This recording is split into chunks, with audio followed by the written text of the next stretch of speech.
함께 말씀 보도록 하겠습니다. 이 시간 하나님께서 우리들에게 주시는 말씀은 빌립보서 4장 4절로 7절까지의 말씀, 저와 여러분 한 절씩 교독하시겠습니다. 주 안에서 항상 기뻐하라. 내가 다시 말하노니 기뻐하라. 너희 관용을 모든 사람에게 알려라. 주께서 가까우시니라. 아무것도 염려하지 말고 다만 모든 일에 기도와 간구로 너희 구할 것을 감사함으로 하나님께 아뢰라.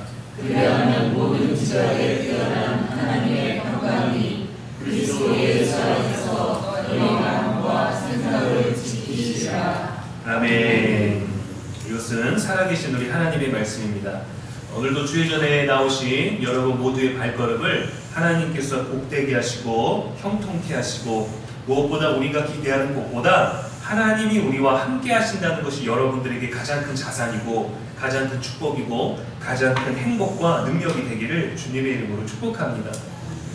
새해가 시작된 지 얼마 안 된 것 같고 또 명절일을 지낸 지 얼마 안 된 것 같은데 벌써 2월, 내일 벌써 이제 윤달인데 마지막 날을 이제 앞두고 있죠.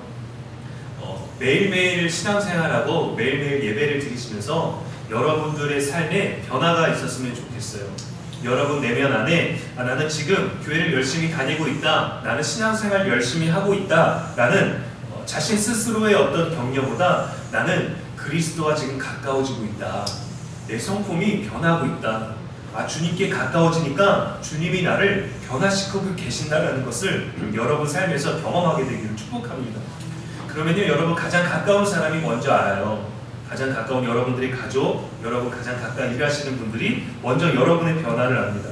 나는 늘 똑같은 것 같고, 나는 늘 변화 없는 것 같고, 나는 그래도 크게 감정이 변하나 어려운 일이나 갑자기 감출 수 없는, 감추고 싶은 그러한 행복한 일들이 가득해서 나는 지금 평정을 유지하겠다, 이런 것들이 아닌 이상은 여러분의 변화를 사람들은 발견할 수 있습니다. 근데 가장 큰 변화는 우리 안에 이례적으로 나타난 어떤 사건이 아니라 계속 점진적으로 성화되고 점진적으로 그리스도를 닮아가고 내가 그리스도를 믿는 믿음이 더 깊어지고 있다는 것을 여러분뿐만 아니라 여러분 주변에서 예수 그리스도의 영향력을 고백할 수 있었으면 좋겠어요. 내 입으로 말하지는 않지만 내가 하나님과 가까워지고 있구나, 내가 말씀과 가까워지고 있구나, 내가 기도 한마디를 더했더니 어제와 다른 나의 모습으로 오늘을 살아가고 있구나. 그럼에도 불구하고 우리 삶에는 크고 작은 염려가 있죠. 매일 그런 염려들을 가지고 사는 인생에게 빌립보서 말씀을 통해서 오늘은 감사의 닻을 내리라 라는 제목으로 말씀을 나누겠습니다. 우리는 가끔 조건부의 상상으로 우리들의 삶을 생각해 볼 때가 있어요. 그려볼 때가 있습니다. 인터넷에도 그런 커뮤니티나 다양한 글들에 그런 제시들이 많이 나오죠. 어떤 여자들의 경우에는 잘생긴 대머리랑 같이 살래? 아니면 못생기고 키 큰 남자랑 머리숱 많은 남자랑 같이 살래? 해갖고 꼭 갈등이 있는, 탕수육을 찍어 먹을 거냐 부어 먹을 거냐라는 그런 갈등 안에서 어떠한 삶이 더 나을까? 이렇게 하면 살 수 있는가? 어디 갇혀서 10년을 살면 몇 억을 주겠다, 이런 것들을 통해서 조건부 인생들을 많이 제시합니다. 사람들은 실제로 우리들에게 주어져 있는, 우리가 경험하게 될 일은 아닌데 그냥 상상하는 것만으로 내가 지금 벌써 부자가 되는 것 같고 내가 그 힘든 일을 이겨내서 벌써 인기를 얻는 것 같고 하는 좋은 상상들을 가지기도 하죠.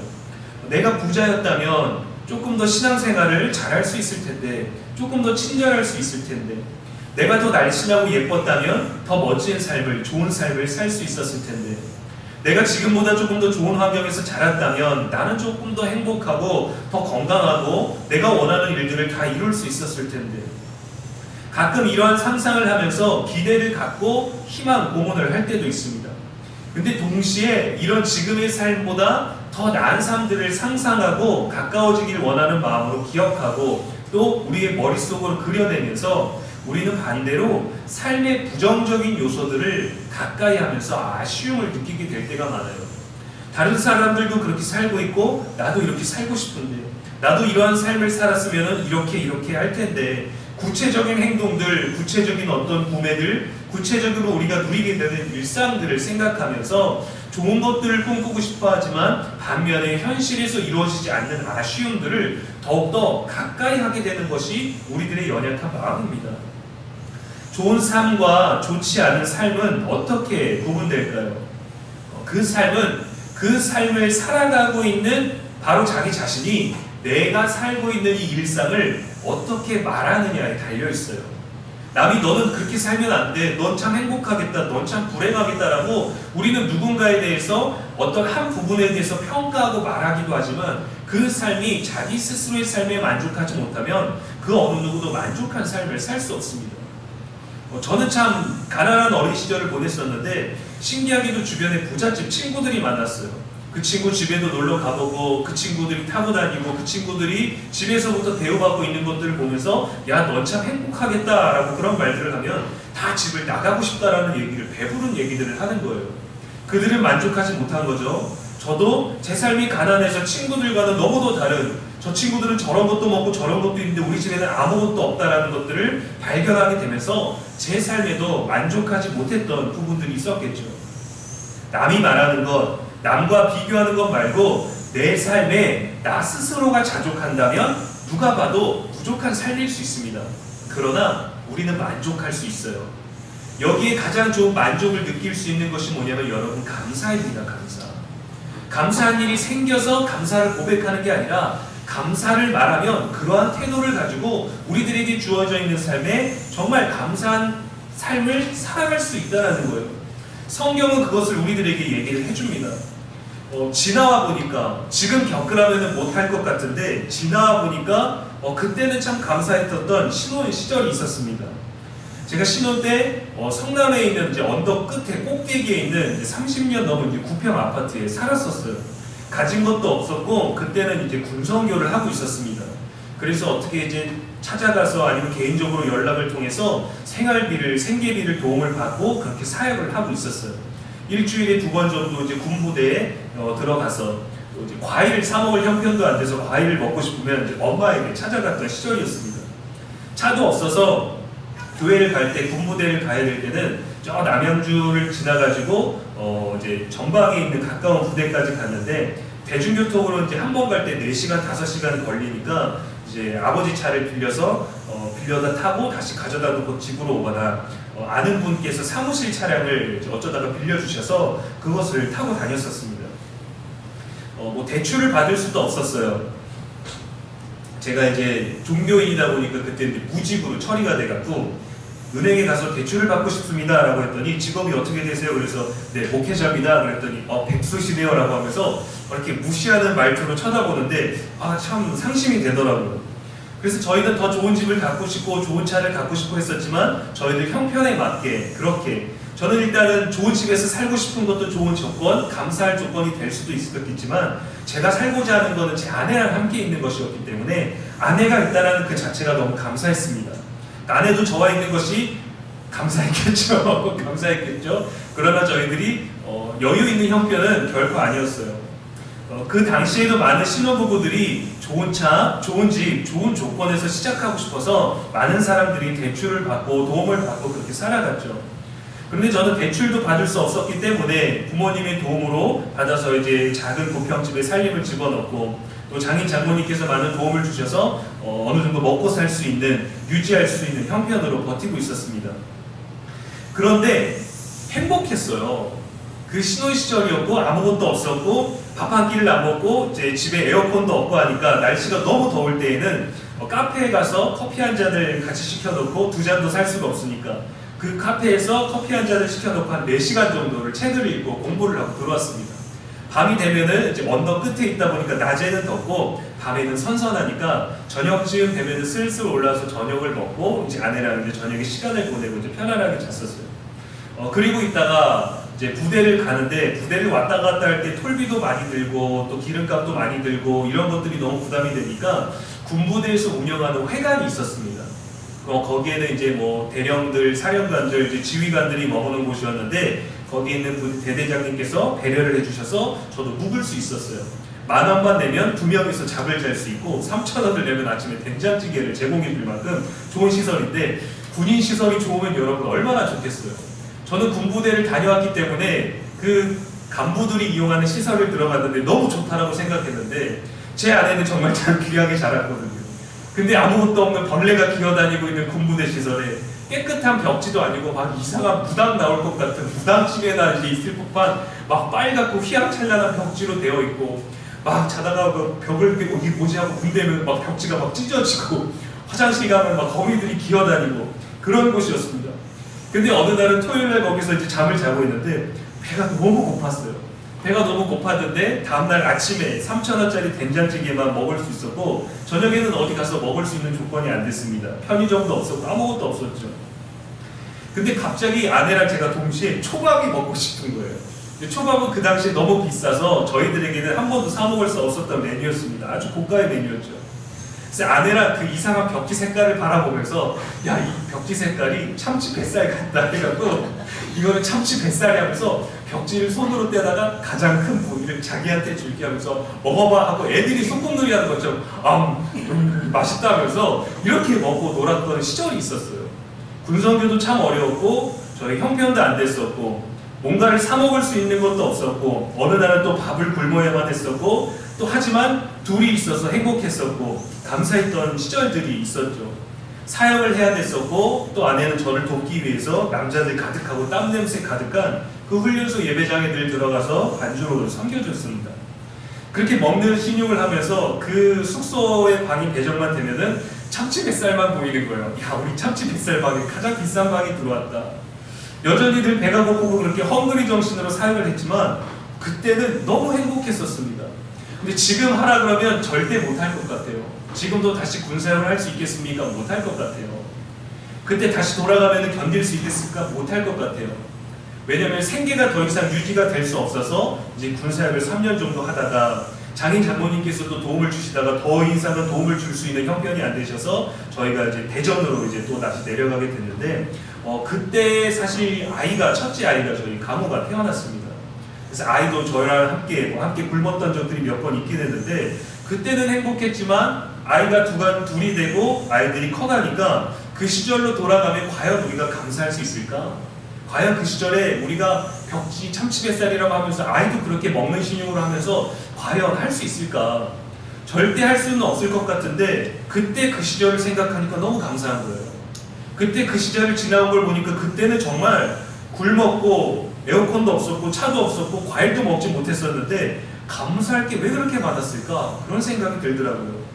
사도 바울도 말합니다. 좋은 삶은 상황이 변할 때가 아니라 상황에 대한 우리의 태도가 변할 때 시작된다. 염려를 대하는 방법에 대해서 다시 살펴봅시다. 7절에 보니까 6절에 보니까 감사함으로 하나님께 아뢰라 라고 되어 있죠. 하나님께 아뢰는데 감사가 바로 조건인 거예요. 우리들의 삶에 이런 조건 저런 조건 소유에 대한 조건 많은 것들을 누릴 수 있는 조건이 아니라 감사라는 조건 하나를 가져다 놓으면은 우리들의 삶의 좋은 부분들을 깊이 의식할 수 있다는 겁니다. 발견만 되는 것이 아니라 우리가 그냥 평소에 느끼고 있는 똑같은 것에서 더 많은 긍정적이고 선한 것들을 누릴 수 있다는 거예요. 많은 연구에 의하면 감사는 많은 긍정적인 효과를 가져옵니다.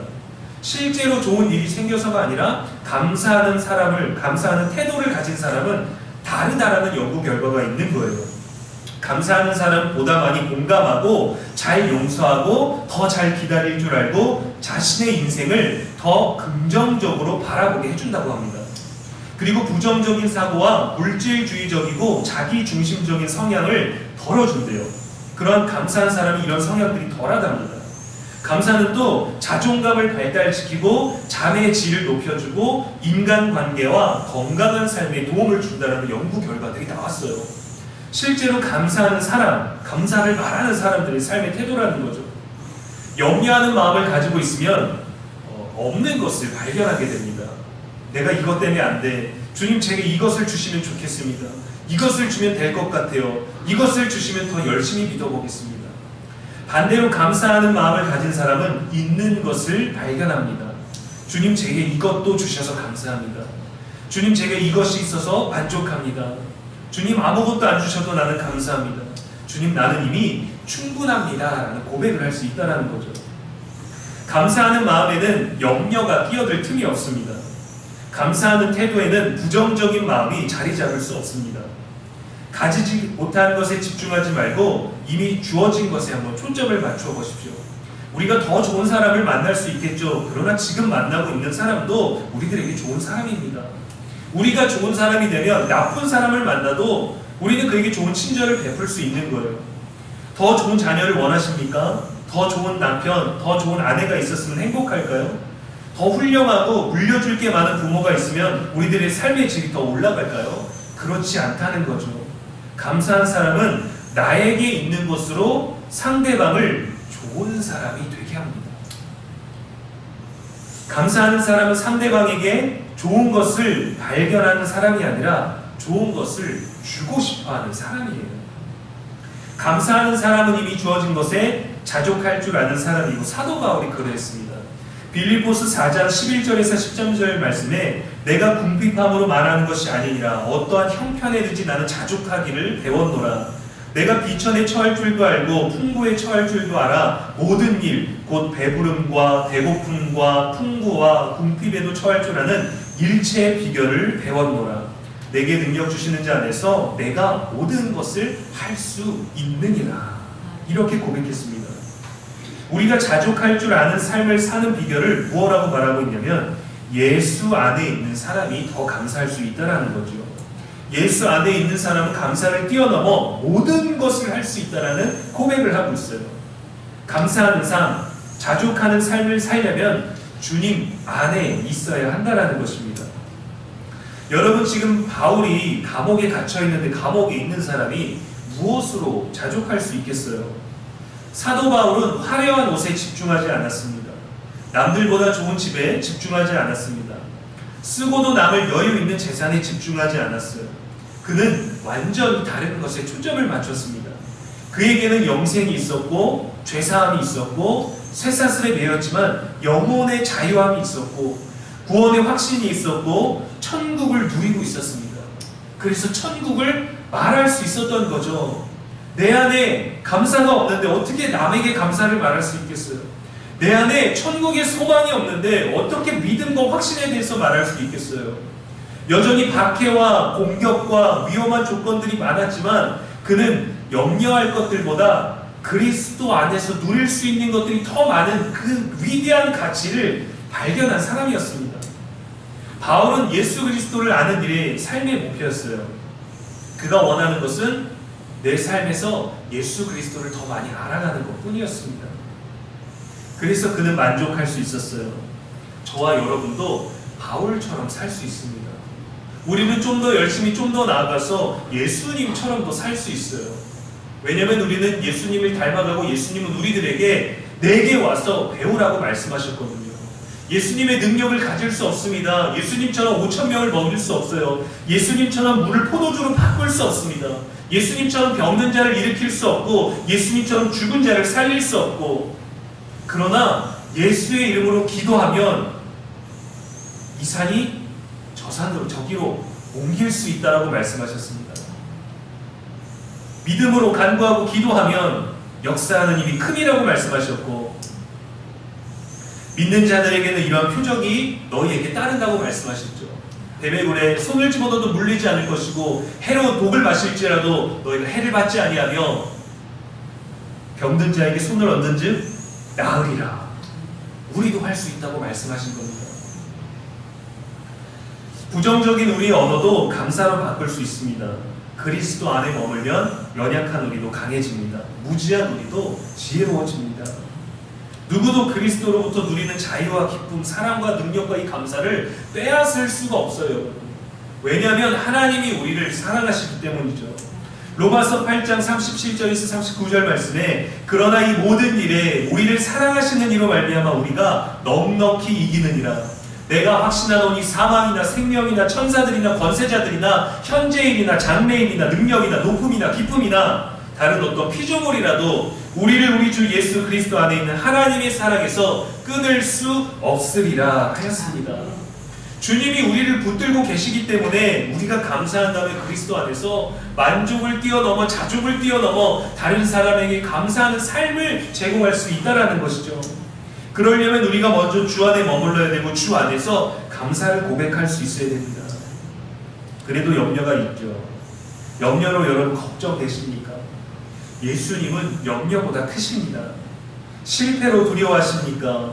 예수님은 우리를 일으키시는 분이십니다.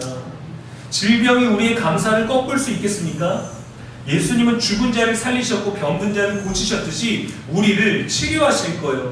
우리의 상한 마음을, 우리들의 연약한 육신을 치료하고 회복하실 분이십니다.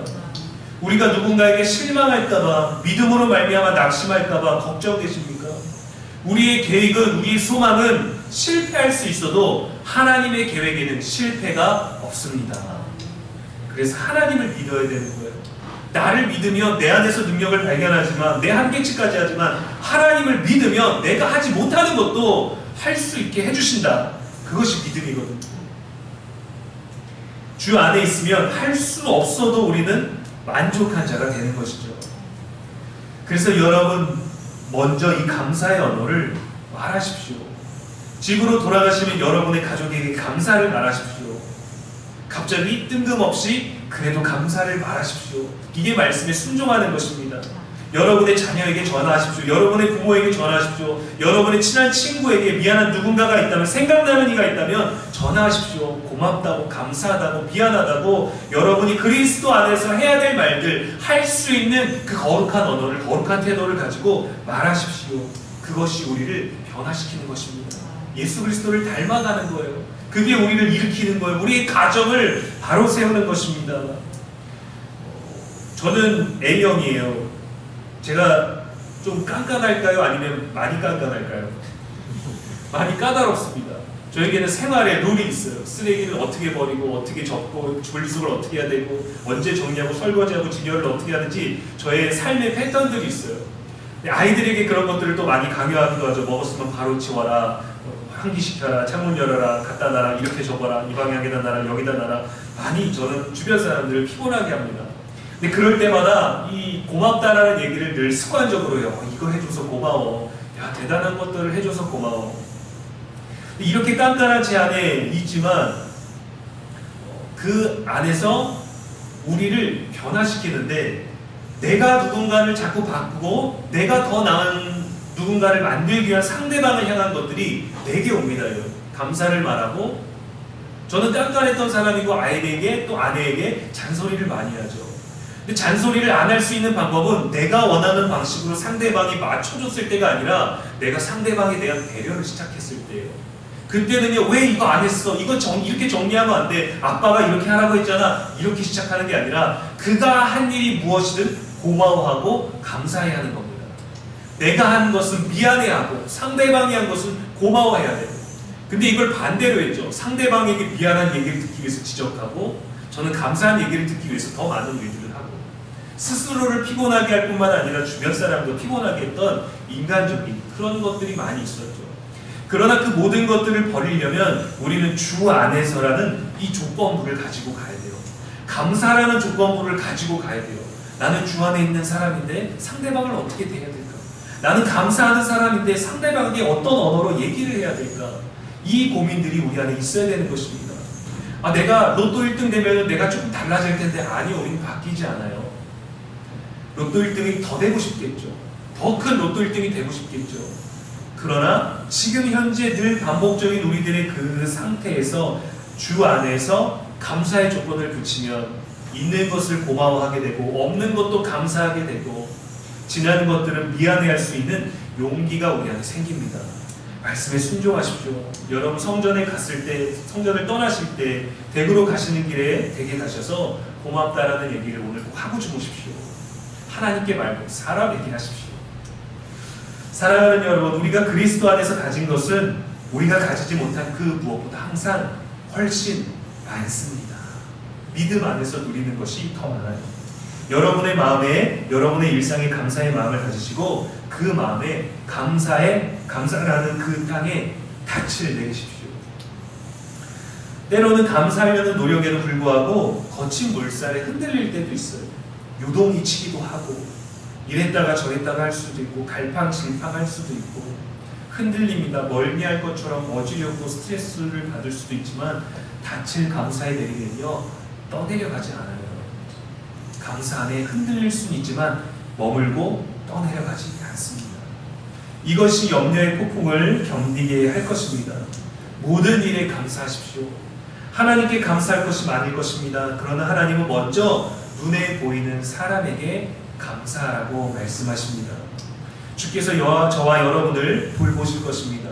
오늘 밤에 꼭 감사의 언어를 말하시고 뿌듯한 말씀을 행했다라는 그 뿌듯함을 가지고 평안한 저녁을 누리시는 저와 여러분 모두가 되시기를 주님의 이름으로 축복합니다. 기도하겠습니다. 오늘도 우리 모든 것 대신 하나님을 찬양합니다. 때론 걱정할 일들로 마음에 연약한 생각들이 가득할 때가 많습니다.